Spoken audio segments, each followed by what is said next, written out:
मेरे समस्त भारतीयों नमस्कार। मेरा नाम कुर्बान मलिक है। आपको मालूम है, आपने ये जरूर सुना होगा कि कानून अंधा होता है। और आपको ये भी मालूम है, हमारे देश भारत में देश के लिए और देश की जनता के हित के लिए संविधान है। और यह संविधान बहुत ही शानदार और खूबसूरत है। और इस संविधान के पीछे बाबा साहब डॉक्टर भीमराव अंबेडकर जी की कितनी बड़ी कुर्बानियां हैं, कितना कठिन संघर्ष और मेहनत मशक्कत है, यह भी हमने इतिहास के पन्नों में और बड़ी बड़ी किताबों से इल्म हासिल किया है। मगर दोस्तों, हर दिन देश में संविधान और कानून की धज्जियां उड़ाई जा रही है। और यह ब्लेम किसी एक इंसान पर नहीं दिया जा सकता।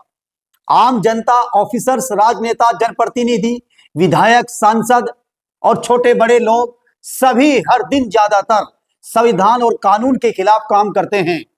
जिन लोगों को कानून मानना चाहिए, जिन लोगों को, जिन ऑफिसरों को कानून की बातें करनी चाहिए, उनको कानून का पाठ दूसरों लोगों को पढ़ाना चाहिए, आज वह कानून को नहीं मानते, कानून को रोज तार तार कर रहे हैं। और जिस सदन में, चाहे असेंबली की सदन हो या फिर पार्लियामेंट की, चाहे विधायक हो या सांसद, उनको संविधान के दायरे में जनता और देश हित में बातें रखनी चाहिए। आज वह भी संविधान की बातों को इग्नोर करके संविधान को रोज तार तार कर रहे हैं। हर दिन यही सब चीजें देखने को मिल रही हैं। देश के अंदर लाखों ऐसे मुकदमे हैं जो फर्जी हैं। ये बात जुडिशरी से जुड़े हुए ऑफिसर्स, जज भी जानते हैं, और सीनियर अधिवक्ता, एडवोकेट भी जानते हैं, और पुलिस भी जानती है, और कानून भी जानता है। मगर मैंने कहा है कि कानून अंधा होता है। ये डायलॉग आपने जरूर सुना होगा।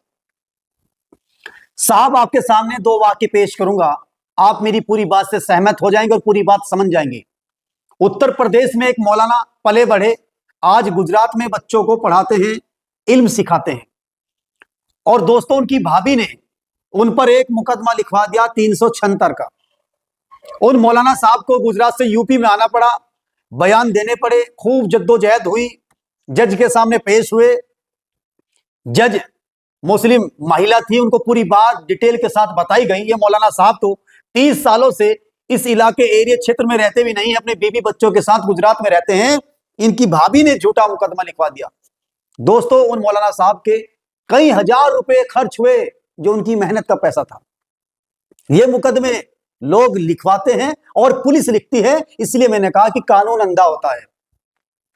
और दोस्तों, ये लोग इतने सातिर होते हैं, इतने चालाक होते हैं, जो मुकदमा लिखवाना जानते हैं, वो ऐसा फंड अपनाते हैं कि लोकेशन भी उसी इलाके की निकल जाती है।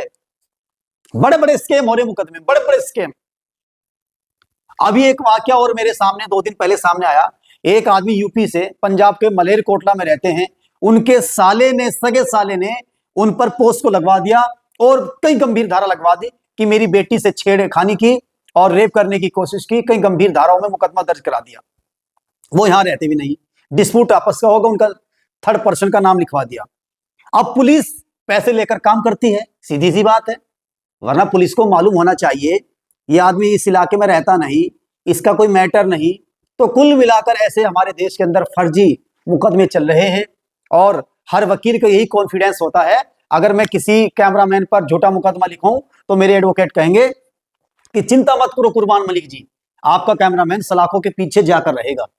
और यही मेरा कैमरामैन जब दूसरे वकील के पास जाएगा, ये कहेगा तुम नहीं, कुर्बान मलिक जेल जाएगा। फिर इनके सामने इतना कॉन्फिडेंस होगा। हम मानते हैं कि सबकी रोजी रोटी है, मगर रोजी रोटी में हरामीपन नहीं होना चाहिए, ईमानदारी होनी चाहिए, सच्चाई होनी चाहिए। ये कौन सी रोजी रोटी है कि इसको फंसाओ, उसको फंसाओ और अपना पेट पालो, अपना भला करो, अपने बच्चों की परवरिश करो। मैं तो हाथ जोड़कर पुलिस अफसरों से भी और अपने देश के रेस्पेक्टेड फेस जजों से भी ये अपील करना चाहता हूं, ये झूठे मुकदमे लिखवाने बंद होने चाहिए। ऐसे ऐसे मुकदमे देखने को मिलते हैं कि 70, 80, 90 साल के बुजुर्गों पर, बूढ़ों पर, जिनका तीसरा घंटा चल रहा है, उम्र का लाश पड़ाव चल रहा है, उन बेचारे बुजुर्गों पर रेप के मुकदमे लिखे जाते हैं, SC ST के मुकदमे लिखे जाते हैं।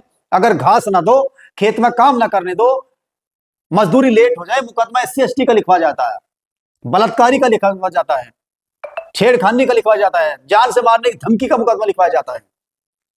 और पुलिस एक जगह नॉन एक्टिव दिखाई देती है। फिर बताते हैं जी हाई कोर्ट और सुप्रीम कोर्ट के आदेश हैं कि कैश पेमेंट के लेन देन में हम कुछ नहीं कर सकते। एप्लीकेशन रिपोर्ट लेना भी एसएचओ इंस्पेक्टर थानेदार पसंद नहीं करते। अगर मेरे किसी पर 5 लाख रुपए हैं और मैं कहता हूं साहब बिजनेस के नाम पर दिए थे, तो भाई कोर्ट जाओ, कोर्ट कचहरी खुली हुई है, थाने में कुछ नहीं होगा। चाहे पैसे लिखित रूप में दे रखे, ऑफलाइन दे रखे, ऑनलाइन दे रखे, रिकॉर्ड है, इतिहास है, तब भी पुलिस मानने को तैयार नहीं, मेहनत ही नहीं करना चाहती। वरना पुलिस की एक धमकी से बड़े बड़े फैसले हो सकते हैं। मैं कहता हूं जितनी ताकत पुलिस के पास है वो किसी और के पास मुझे दिखाई नहीं देती। पुलिस जब अपनी पर आती है तो बिगड़े हुए काम को संवार देती है और बड़ी बड़ी गांठों को पुलिस खोल देती है। ऐसी ताकत पुलिस के हथियार में और पुलिस की वर्दी में और पुलिस की जुबान में होती है। अगर पुलिस रियल काम करना शुरू कर दे तो कोई झूठा मुकदमा किसी पर नहीं हो सकता। जो बेगुनाह है वह बेगुनाह रहेगा, जो गुनहगार है वो गुनहगार ही रहेगा। दोस्तों बस मेरा तो इतना ही कहना है, फर्जी झूठे मुकदमे किसी पर मत लिखवाओ, और जो अपनी रोजी रोटी के चक्कर में झूठे मुकदमे लिखते हैं उनको भी ऐसी हरकतों से, ऐसे कामों से बचना चाहिए। भारत नमस्ते, देश के लिए जय हिंद, नमस्कार।